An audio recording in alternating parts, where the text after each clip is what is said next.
जीवन में अमीरी और गरीबी दोनों आती जाती रहनी चाहिए, ना सदा अमीरी रहनी चाहिए और ना सदा गरीबी रहनी चाहिए। जीवन ज़्यादा दिन चलता है, जीवन ज़्यादा फलदायी होता है, जीवन ज़्यादा सुखदायी होता है, जीवन का विस्तार ज़्यादा होता है।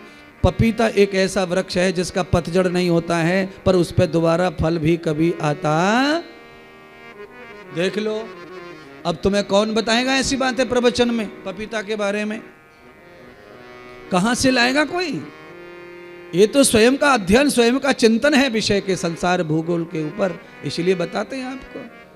पपीता एक ही बार फलित होता है, चाहे जितना भी मोटा फल दे दे, दोबारा फल आना नहीं है, दोबारा पपीता फूटना नहीं है। क्यों? बड़े बड़े फल जल्दी आ जाते हैं, विस्तार नहीं है पपीता का। आहा,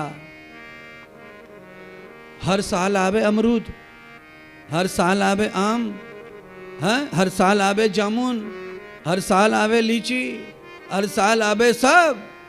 पपीता ना आवे हर साल। पपीता अगली साल चाहिए तो नया पौधा लगाओ घर में, एक पौधा एक ही बार देगा, चाहे वो 100 दे दे, 500 दे दे, पर एक बार देगा।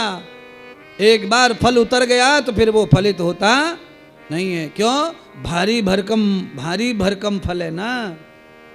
फल आम का छोटा है, अमरूद छोटा है, लीची छोटी है, जामुन छोटी है, नींबू छोटा है, मौसम्मी छोटा है, पर हर 8 महीने में भन भना के आता है, भन भना के आता है, भन भना के आता है। क्योंकि पतझड़ होता है, पतझड़ होता है, पतझड़ होता है। जो पतझड़ नहीं होता है बसंत में, वो कभी हरा होने वाला नहीं है।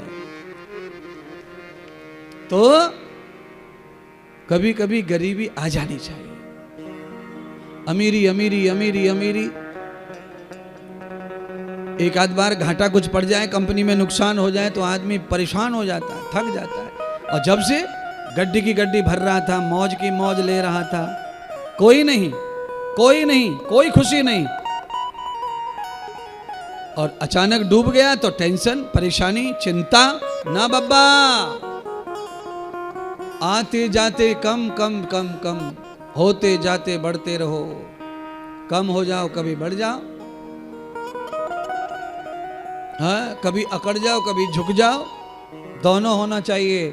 हमेशा अकड़ना, हमेशा अकड़ना मुर्दे की पहचान, और कभी अकड़ जाए, कभी झुक जाए, ये जीवंत की पहचान है, जीवंत की। जिनको जीवंत का मतलब है जिनको बोध है, ज्ञान है, कहाँ अकड़ना चाहिए, कहाँ झुकना चाहिए, कहाँ लेट के दंडवत करना है, कहाँ देखना भी नहीं दंडवत को।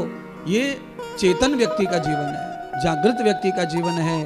तो झुक झुक के जीवन जी करके केवल नहीं, जहाँ चाहिए वहाँ आप अकड़ो, जहाँ चाहिए वहाँ झुको।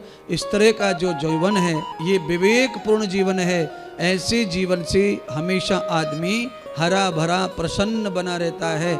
ऐसे जीवन में एक फार फल नहीं, अनेक बार फल आते हैं। फल खाने वाले मर जाएंगे, जन्म ले लेंगे, पर वृक्ष ज्यों की त्यों फलित होता रहता है?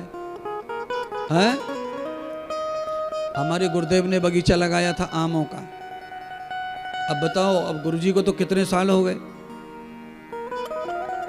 100 साल से बहुत ज्यादा साल के बाद में डेथ हुई, और उन्होंने जवानी में लगाया था। गुरुकुल के निर्माण के समय पेड़ पौधा लगाए थे।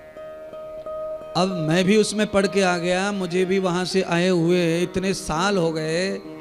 उसके बावजूद मैं जब गया हुआ था तब भी बगीचा 50 साल पुराना था, आज भी है, और 50 साल हो गए, ऐसा पकड़ के चलो 100 साल का हो गया। पर आज भी पेड़ हैं, पौधे हैं, हवन के लिए लकड़ी, रोज यज्ञ होता है, कहीं से लानी नहीं पड़ती, अपने बगीचे की लकड़ी से हवन हो जाता है रोज। नहीं तो जब से यज्ञ गुरुकुल में हो रहा है तब से अभी तक अगर लकड़ी का भी हिसाब लगाया जाए तो मुझे लगता है 10-20 अरब की लकड़ी खत्म हो जाती। पर वो बगीचा अरबों की लकड़ी दे रहा है। जब से हवन हो रहा है तब से ही आम लग रहे हैं, तब से ही लोग खा रहे हैं, विद्यार्थी खा रहे हैं, और बिक भी रहा है लगातार। न जाने कितने लगाने वाले, खाने वाले बूढ़े होके चले गए, पर पेड़ फल देने से अभी तक बंद हुआ नहीं है। क्यों नहीं बंद हुआ है? क्यों नहीं बंद हुआ है? क्योंकि पेड़ मौसम के साथ खुद को भी बदलता रहता है। पपीता पतझड़ हो जाए तो फल नहीं आएगा बंधु, ये ध्यान रख लो। पपीते पे फल आता ही तब है जब उसका पतझड़ ना हो। हरा भरा जवान बना रहता है किसी भी पेड़ पर, तभी फल आता है। पेड़ में पहले जवानी आती है, सुंदरता आती है, फिर फूल आते हैं, फिर फल आता है। किसी भी पेड़ पर फल कब आता है?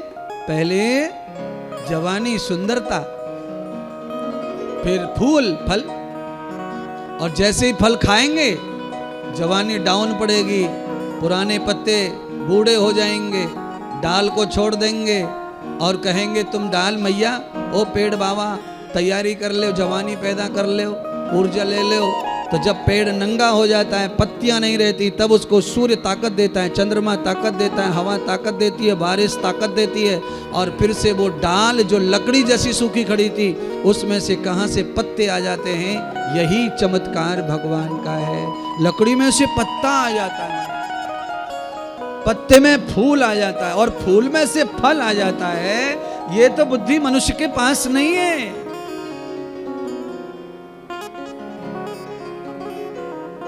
डाल में से पत्ता, पत्ते से फूल, फूल से फल।